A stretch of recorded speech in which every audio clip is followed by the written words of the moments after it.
In the quiet solitude of a remote research station nestled deep within the Arctic wilderness, Dr. Ethan Carter found himself staring out at the endless expanse of white that stretched beyond the reinforced windows. The isolation was both a blessing and a curse. It allowed him to focus on his groundbreaking research into extraterrestrial artifacts without distraction, yet it also weighed heavily on his soul during the long, sunless nights. As the lead xenobiologist for Project Aurora, he had spent the better part of 3 years analyzing fragments of alien technology discovered buried beneath the ice.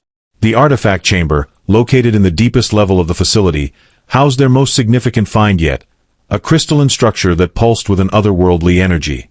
Scientists from around the globe had theorized about its purpose, but none could explain why it seemed to respond to human presence.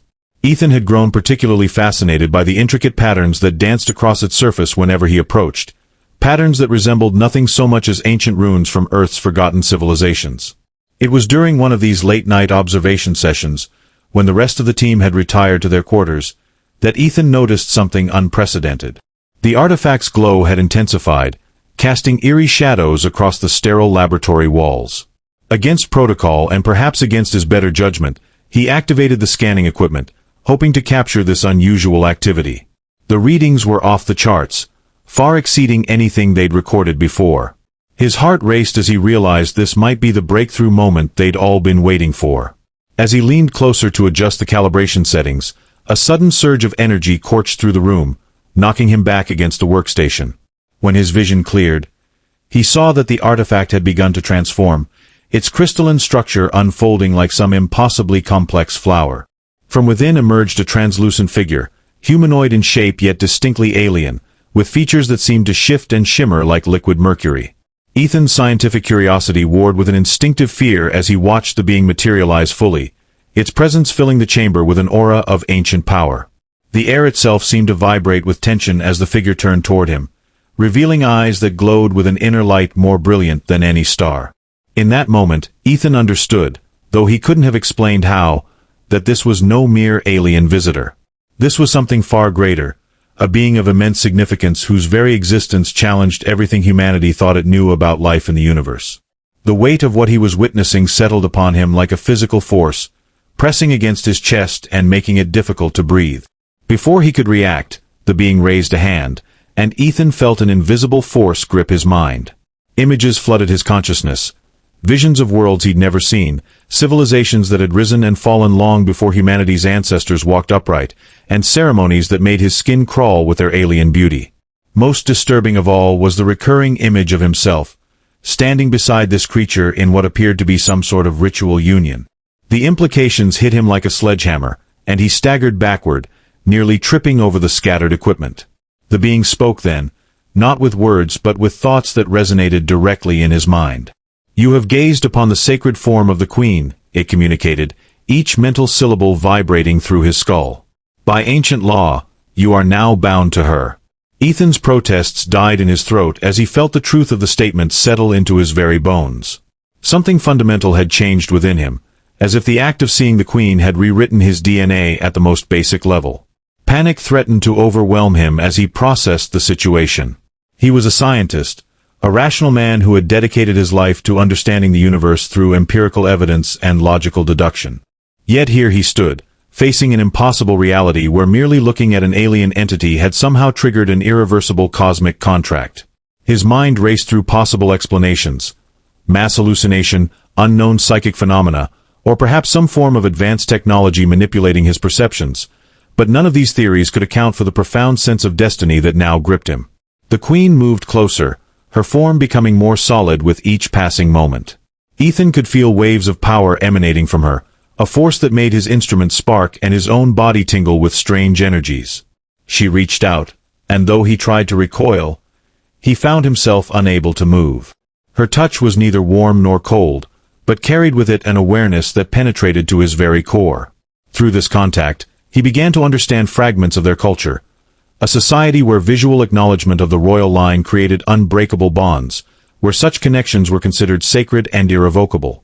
The full weight of his situation crashed over him like an Arctic wave.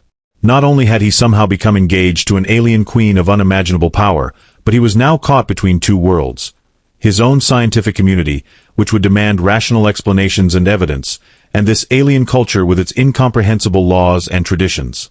The conflict tore at him, pulling his loyalties in different directions while leaving him utterly powerless to resist either force. As days passed in the isolated research station, Ethan found himself increasingly consumed by the reality of his predicament. The Queen had taken up residence in the artifact chamber, her presence transforming the sterile laboratory into something resembling a living cathedral of light and shadow. Her attendants, smaller versions of herself that had emerged from the artifact, moved with fluid grace, rearranging equipment and creating elaborate structures of crystalline matter that pulsed with internal rhythms.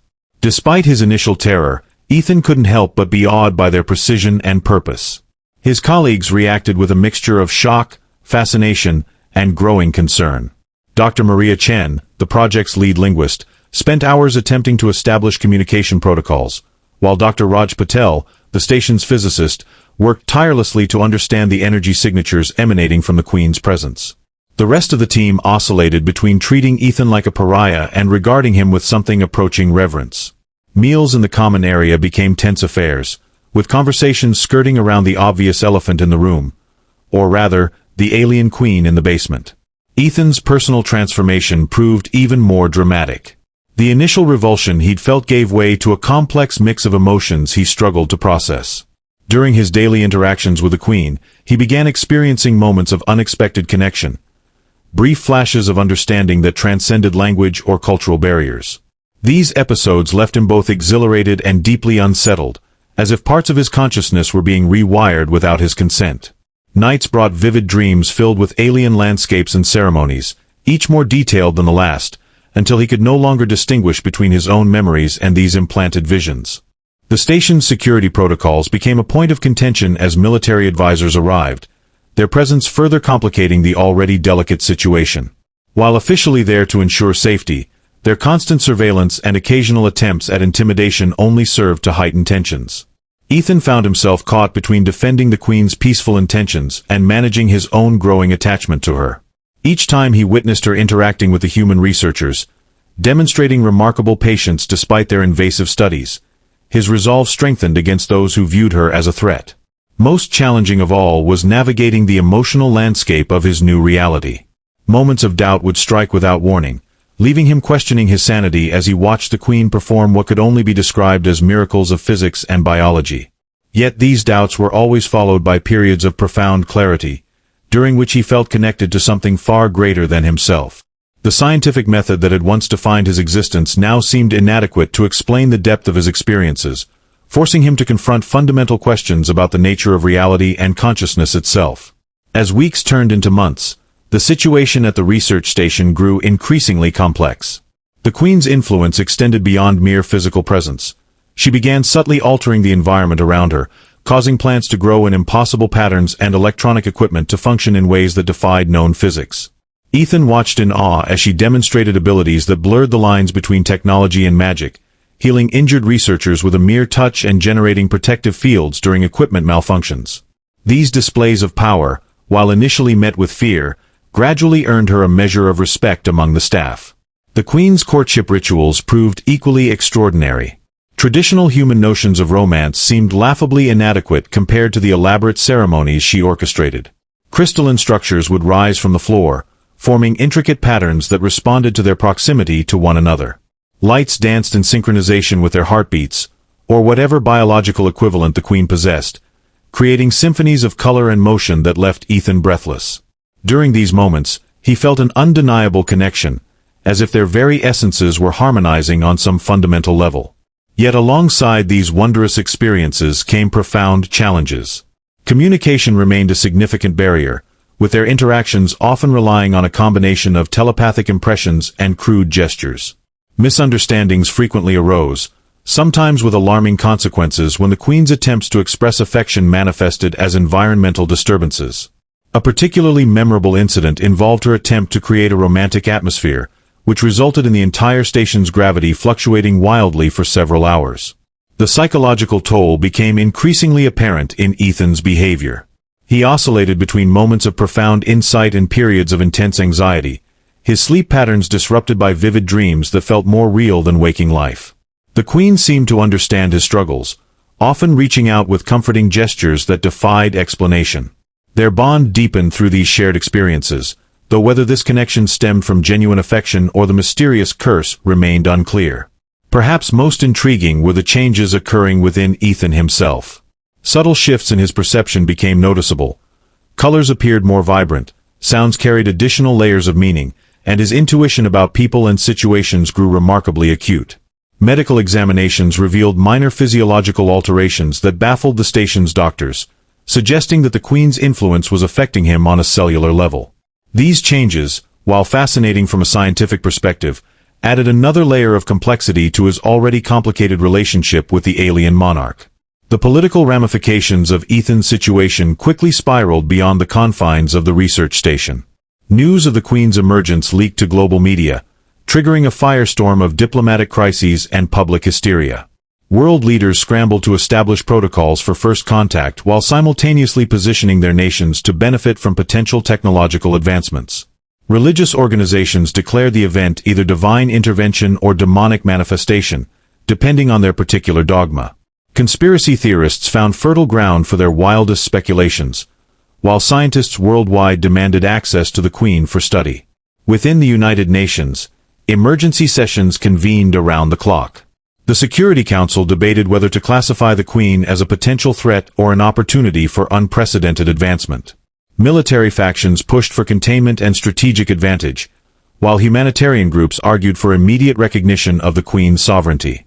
The situation grew more complicated as various nations attempted to claim jurisdiction over the research station, citing everything from territorial waters to historical exploration rights.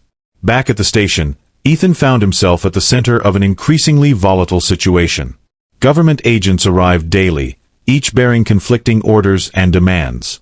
Some sought to exploit the Queen's powers for national gain, while others worked to protect her from exploitation. The pressure mounted as Ethan struggled to balance his growing connection to the Queen with his duty to humanity. His position became even more precarious when classified documents revealed that certain world powers had developed contingency plans involving forced separation or even termination of their bond. The Queen herself responded to these external pressures with a mixture of patience and subtle demonstrations of power. When military forces attempted to surround the station, she generated an energy field that rendered all electronic communication useless within a 100-mile radius. This display of strength silenced many of the more aggressive voices but also sparked fears of an alien invasion. Ethan watched helplessly as his personal dilemma transformed into a global crisis, with billions of lives potentially hanging in the balance of his relationship with the alien monarch. As the international crisis intensified, Ethan's personal struggle reached a breaking point. The weight of global expectations pressed down on him alongside the Queen's unwavering presence, creating a perfect storm of emotional turmoil. During rare moments of solitude, he found himself questioning everything: his identity, his purpose, even his humanity. The Queen's constant proximity had begun to blur the boundaries between them, with Ethan experiencing increasingly vivid sensations of her thoughts and emotions bleeding into his consciousness. These intrusions, while offering deeper understanding of her perspective, also threatened to overwhelm his sense of self. The Queen, sensing his distress, attempted to comfort him through their growing psychic link. Her alien mind touched his with gentle reassurance, showing him glimpses of her own loneliness and longing for connection across the vast distances of space and time. These intimate exchanges revealed a being far more complex than any human stereotype of royalty, a creature burdened by the weight of her own destiny, seeking solace in the unexpected bond they shared. Yet even as their connection deepened, Ethan wrestled with feelings of betrayal toward his own species, guilt over his inability to control the situation, and fear of what marriage to an alien queen might truly entail. Their interactions took on a desperate intensity as both parties recognized the limited time remaining before global forces would demand resolution. During these encounters, Ethan experienced moments of pure clarity where he understood the Queen's perspective completely. The cosmic significance of their union, the potential for bridging two vastly different civilizations, and the ancient protocols that governed her actions. These revelations alternated with periods of sheer panic as he contemplated the irreversible nature of their bond and the countless unknowns that lay ahead. The Queen's patience never wavered, even as Ethan's emotional state swung wildly between acceptance and resistance, hope and despair. The situation reached a critical juncture when Ethan discovered that the Queen's presence was beginning to affect not just him, but the entire research team. Staff members reported strange dreams and altered perceptions, while sensitive equipment registered inexplicable fluctuations that correlated with the Queen's emotional state. This revelation forced Ethan to confront an even more profound responsibility: the potential impact of their union on all of humanity. The Queen, sensing his growing understanding, began sharing more of her civilization's history, revealing that similar bonds had historically served as bridges between species, though often at great cost to both parties involved. As Ethan grappled with these revelations, he found himself increasingly torn between his human identity and the alien destiny unfolding before him. The Queen's courtship rituals grew more elaborate, incorporating elements that seemed to resonate with both their species' traditions. During these ceremonies, Ethan experienced moments of transcendence where the distinction between human and alien consciousness seemed to dissolve entirely. These experiences left him profoundly changed, yet also more conflicted than ever about the path forward. The looming deadline for international intervention added urgency to their interactions, pushing both parties to confront the fundamental question of whether their bond represented salvation or catastrophe for two civilizations on the brink of unprecedented contact. In the days leading up to the international deadline, Ethan's internal conflict reached a fever pitch. The Queen, sensing his turmoil, began to withdraw slightly, her luminous form dimming as though mirroring his emotional state. This subtle change only deepened Ethan's anguish. He could feel her pain as if it were his own, a testament to the bond that had grown between them despite, or perhaps because of, their differences. During one particularly tense evening, as the research station buzzed with the presence of government liaisons and military advisors, Ethan found himself standing alone in the artifact chamber, staring at the Queen's crystalline throne. The air was heavy with unspoken words, the silence broken only by the faint hum of energy emanating from the Queen's form. She turned to face him, her shimmering eyes locking onto his with an intensity that made his chest tighten. Without speaking, she extended a hand, inviting him closer. For a moment, Ethan hesitated, torn between the pull of her presence and the weight of everything he was leaving behind: his humanity, his freedom, his identity as he had always known it. But then, almost instinctively, he stepped forward, drawn by a force he could no longer resist. As their hands touched, a surge of emotion flooded through him, not just his own feelings but hers as well. He saw flashes of her past, glimpses of a civilization that had thrived for millennia under the guidance of queens like her. These rulers were not merely leaders but conduits of cosmic energy, beings who carried the collective consciousness of their people within them. To be bound to such a being was both an honor and a burden, a truth that resonated deeply within Ethan even as it terrified him. Through this connection, he understood that the curse placed upon him was not malicious but rather a sacred obligation, one designed to ensure harmony between species during first contact. But understanding did not bring peace. If anything, it compounded his guilt. How could he explain this to the world?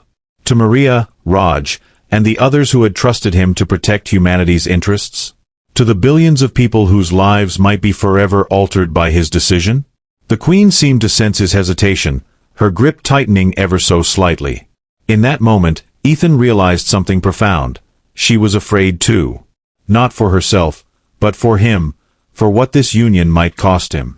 Her fear was not of rejection or loss of power, but of causing him harm, of forcing him into a life he might come to despise. This revelation shattered something inside Ethan. Until now, he had viewed the Queen as an enigmatic, almost godlike figure, her motives inscrutable and her actions dictated by ancient laws beyond human comprehension. But here she was, vulnerable in her own way, willing to sacrifice her pride and authority for the sake of his happiness. It was a side of her he had never seen before, a glimpse of the person beneath the regal exterior. And yet, this newfound intimacy only complicated matters further. How could he reconcile his loyalty to humanity with the undeniable connection he felt to her? The next morning, chaos erupted outside the station. News helicopters circled overhead, their blades slicing through the Arctic winds as reporters shouted questions into microphones. Inside, tensions boiled over when a contingent of heavily armed soldiers arrived, demanding access to the artifact chamber. Their leader, a stern-faced colonel named Grayson, insisted that the Queen be contained immediately, citing national security concerns. Ethan stood firm, blocking their path alongside Maria and Raj, who had rallied the rest of the team in support of the Queen. "You don't understand what you're doing," Ethan pleaded, his voice trembling with exhaustion and desperation. "She's not a threat. She's trying to help us, to bridge the gap between our species. Colonel Grayson's expression remained stony. Dr. Carter, I sympathize with your position, but we can't afford to take risks. The President has authorized immediate action if necessary. Either you cooperate, or we'll proceed without you. The standoff lasted for hours, each side refusing to budge. Meanwhile, the Queen remained silent in the chamber, her presence radiating calm even as the situation spiraled out of control. Ethan knew she could easily neutralize the soldiers with a single gesture, but she chose restraint, trusting him to find another way. That trust weighed heavily on him, adding another layer of pressure to an already unbearable situation. Finally, Maria stepped forward, her voice cutting through the tension like a knife. Colonel, listen to me. You're making a mistake. This isn't about conquest or domination, it's about connection. Do you really want to start humanity's relationship with an alien species by violating one of their most sacred traditions? Grayson hesitated, glancing at his men before turning back to Maria. Dr. Chen, I appreciate your perspective, but my orders are clear. We need to secure the area and assess the situation. And what happens after that? Raj interjected, his usually mild demeanor replaced by fierce determination. Do you lock her away? Experiment on her? Treat her like some kind of lab rat? Is that the legacy you want to leave behind? The room fell silent as the implications of Raj's words sank in. Even the soldiers shifted uncomfortably, their resolve wavering under the weight of moral uncertainty. Ethan seized the opportunity, addressing Grayson directly. Colonel, please. Give us more time. Let us show you that there's another way, a better way. If you act now, you'll destroy any chance of peaceful coexistence. After what felt like an eternity, Grayson sighed and nodded reluctantly. 24 hours. That's all I can give you. After that, I have my orders. As the soldiers withdrew, Ethan collapsed against the wall, overwhelmed by a mixture of relief and dread. 24 hours wasn't nearly enough time to resolve the crisis, but it was something, a fragile lifeline in an otherwise hopeless situation. Turning back toward the artifact chamber, he met the Queen's gaze once more. Her expression was unreadable, but he sensed a flicker of gratitude in her presence. That night, Ethan stayed awake long after the others had gone to bed, sitting cross-legged on the cold metal floor of the chamber. The Queen hovered nearby, her form casting soft, otherworldly light across the room. They didn't speak, not with words, anyway, but the silence between them was filled with meaning.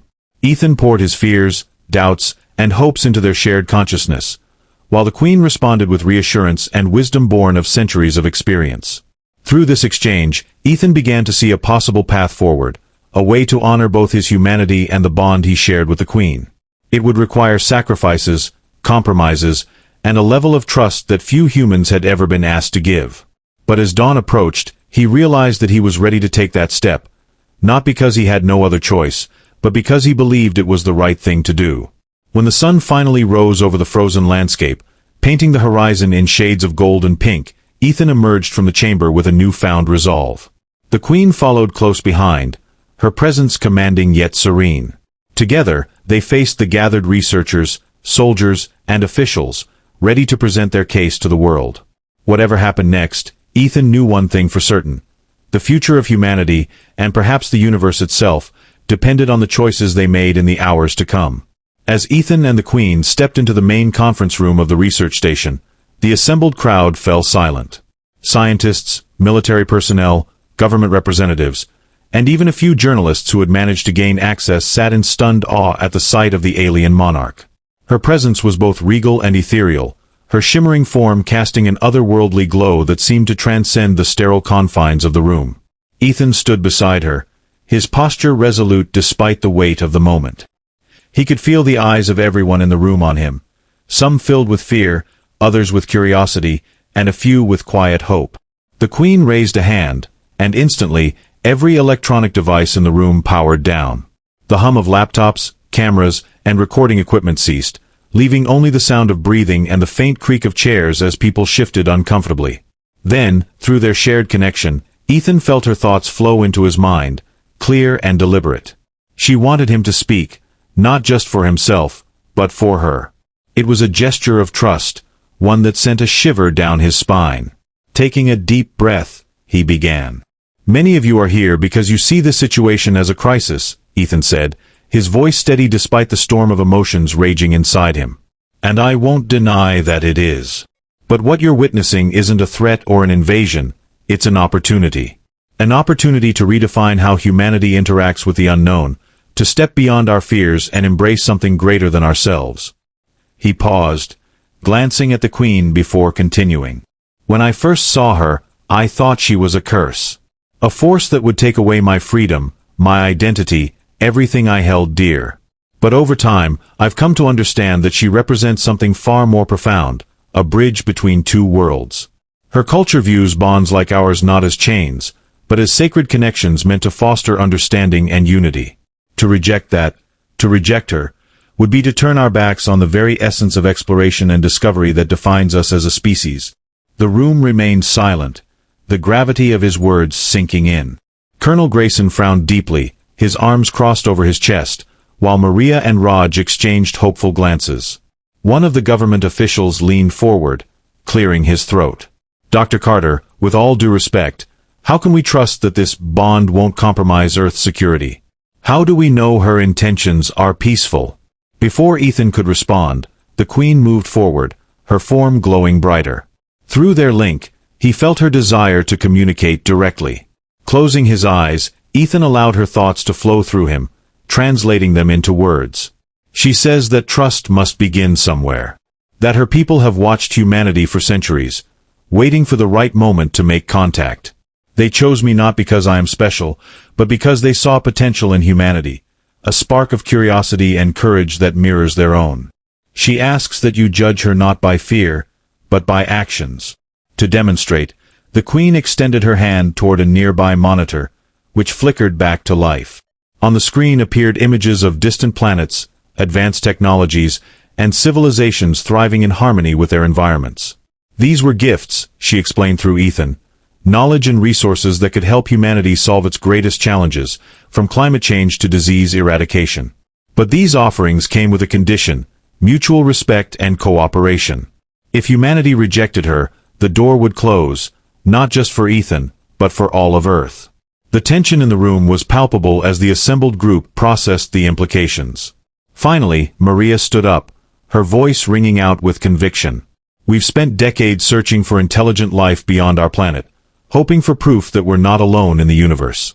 Now, when we finally have that proof standing right in front of us, are we really going to let fear dictate our response?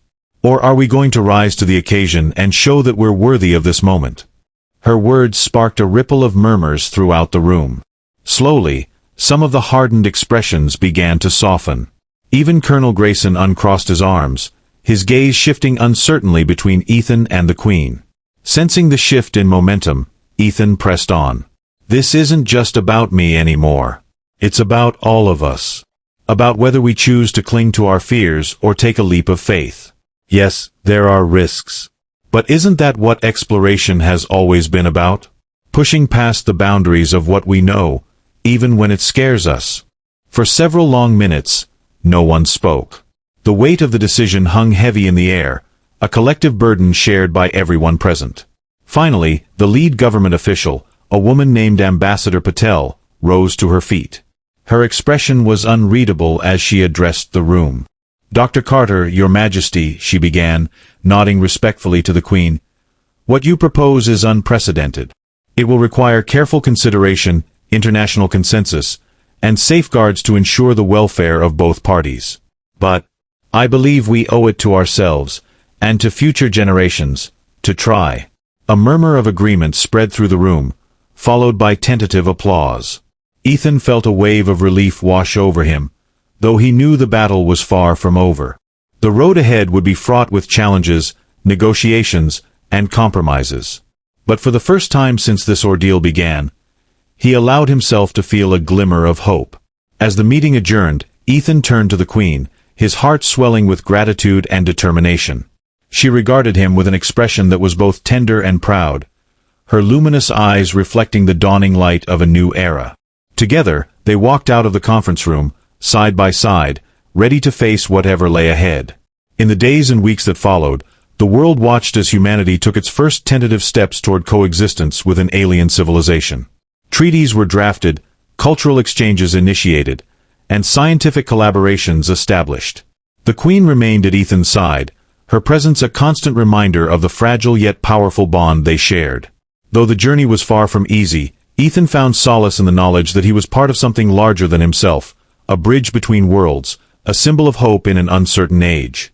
And so, as the sun set over the Arctic horizon, casting the icy landscape in hues of gold and crimson, Ethan stood with the Queen, gazing out at the endless expanse of stars above. For the first time, he didn't feel afraid of what the future might hold. Instead, he felt ready to embrace the unknown, to build a new life alongside the extraordinary being who had changed everything. Together, they would write a story not just of survival, but of transformation, proving that even in the vastness of the cosmos, connection was possible.